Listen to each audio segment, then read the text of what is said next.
I'm just north of Dallas-Fort Worth Airport. When the storm passed over the airport, quite honestly, the rain was so intense that you couldn't see much of anything. Just a lot of lightning, a lot of thunder, a lot of wind. We had some hail here, but it was really pretty modest. Other areas, I fear, have gotten have probably suffered more greatly. And I understand that, ironically, you were holding a conference on emergency preparedness just at the weekend. Is that right? Well, it's a week from Saturday on the 14th in the city of Denton at Geyer High School. Yes, sir.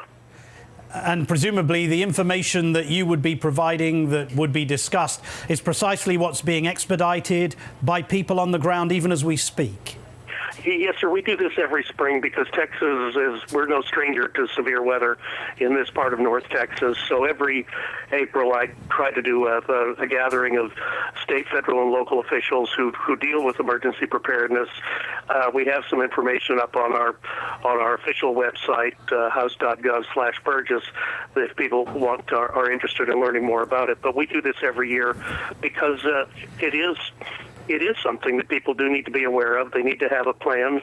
And again, as I outlined to you, I knew the weather was coming, but I hadn't quite done everything that I had intended to do before it arrived, with the placement of a vehicle or under protection and some livestock that I take care of. So people do need to be, preparedness is really the key.